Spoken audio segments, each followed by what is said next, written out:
खट्टा खाने वाली चुड़ैल। रात को अचानक राधिका मौसी को किचन से कुछ गिरने की आवाज आई। उन्होंने बाहर निकल के देखा तो किचन में उन्हें कोई सफेद साड़ी में दिखा।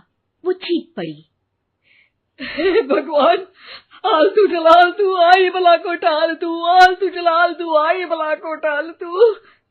राधिका मौसी को चीखते सुनकर श्रवण बाहर आता है भागते हुए। अरे माँ, क्या हुआ? क्या देख लिया? दादी माँ आ गई क्या सपने में? अरे बेटा, रसोड़े में देख तो कौन है? श्रवण रसोड़े में झांक कर देखता है और उसे कोई नहीं दिखता अंदर। अब रसोड़े में तो कोई नहीं है माँ। कोई सफेद साड़ी में नहीं है क्या? नहीं माँ, कोई भी नहीं है। चिल्लम चिल्ली की आवाज सुनकर काजल भी वहां आ जाती है। अब क्या हो गया माँ जी? अरे बेटा, रसोड़े में एक चुड़ैल थी सफेद साड़ी में। अरे क्या कर रही थी वो अंदर? अरे बताया नहीं, कल आएगी ना तो पूछ लूंगी। चुड़ैल जी, आपका क्या प्लान है? माँ जी, रात बहुत हो गई है, आपने कोई बुरा सपना देखा होगा, चलिए सो जाइए।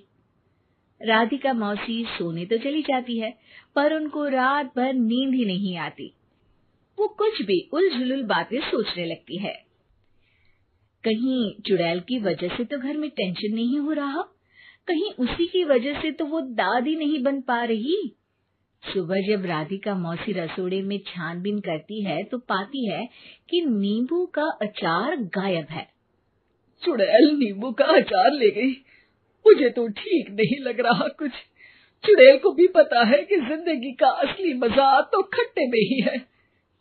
राधिका मौसी झट से श्रवण को फोन कर देती है। बेटा, मुझे समस्या समझ में आ गई है, हमें एक तांत्रिक की जरूरत है। अरे क्या बोल रही हो माँ, तांत्रिक की क्या जरूरत है? आप पूजा पाठ तो कर ही रही हो ना। आलतू जलालतू मंत्र सारे फालतू जैसे कुछ मंत्र पढ़ो, चली जाएगी अपने आप चुड़ैल। अरे नहीं बेटा, कभी चुड़ैल को कम नहीं समझते। अरे तुझे पता भी नहीं चलेगा कि कभी वो छल करके काजल की जगह घर की बहू खुद बन जाएगी। क्या माँ, कुछ भी बोल रही हो? कहाँ काजल और कहाँ चुड़ैल? वैसे एक बात बताओ, काजल को अगर गाने के लिए बोल देना तो चुड़ैल काजल की आवाज सुनकर घर तो क्या, धरती लोग छोड़कर चली जाएगी।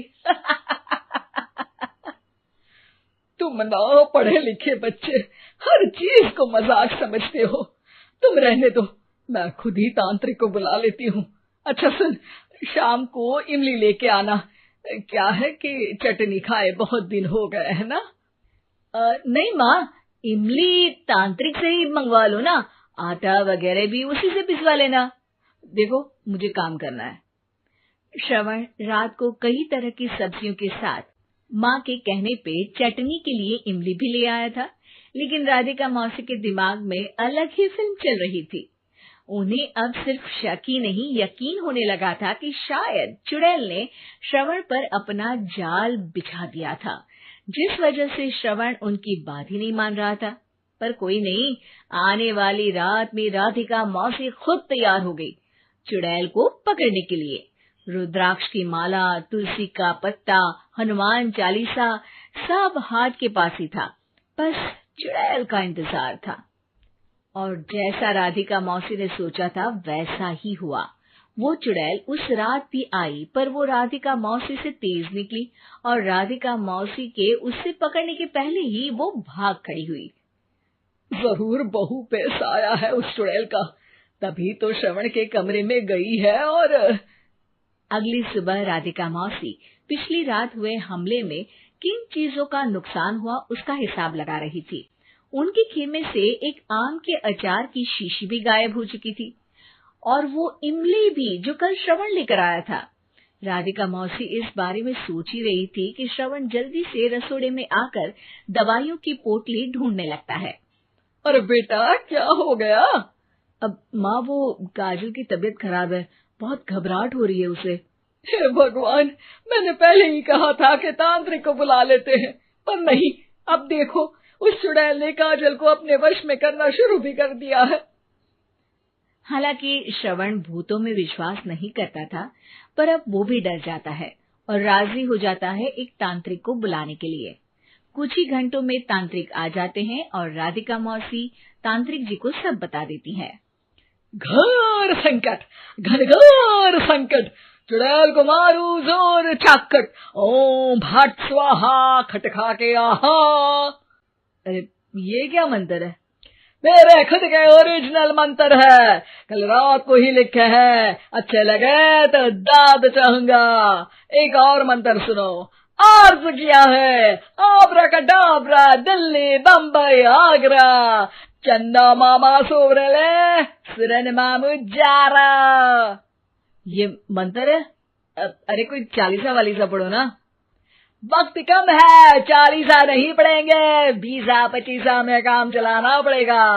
अलग निरंजन जाके लंदन, मुफ्त का मंजान घिस मेरे नंदन।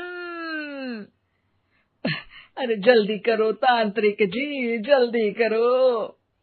तांत्रिक अपने उल झलूल मंत्र पढ़ने लगता है। श्रवण को तांत्रिक पे शक होता है। वो अपने एक डॉक्टर दोस्त को कॉल कर देता है ताकि कोई अनहोनी हो तो इमरजेंसी में चीजें मैनेज हो जाए। तांत्रिक धुनी रमाता है, जिसकी वजह से कमरे में काफी धुआं हो जाता है और जिसकी वजह से बहू की घबराहट बढ़ जाती है। अब भागेगी चुड़ैल। हाँ। बहू खांसते हुए धुएं से बचने के लिए बाहर चली जाती है। अरे भाग रही है, भाग रही है। पीछे पीछे श्रवण भी जाता है। बहू एक सोफे पर बैठ जाती है। तभी डॉक्टर दोस्त आ जाते हैं और श्रवण को पानी लाने के लिए कहते हैं। थोड़े चेकअप के बाद डॉक्टर कहते हैं, मेरे हिसाब से जाप का काम पूरा हो गया है। क्या मतलब? अरे कुछ भी नहीं माँ, कोई चुड़ैल नहीं है, खुशखबरी है, अब दादी बनने वाली है।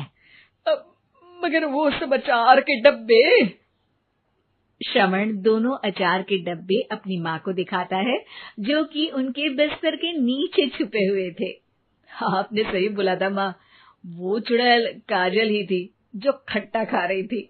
हमें कल ही पता चला, पर हमने आपको ये तांत्रिक वाला काम करने दिया ताकि आपको भरोसा हो जाए कि भूत वगैरह कुछ होता ही नहीं। अच्छा अच्छा, ये तो बड़ी खुशी की बात है, पर बेटा मुझे एक झाड़ू तो ला दे। क्यों माँ? ये तांत्रिक का भूत उतारती हूँ मैं। अब तांत्रिक राधा मौसी के डर से घर से भाग निकलता है और राधा मौसी उसके पीछे भागती है। अरे संकट ये घनघोर है, तांत्रिक मुआ चोर है।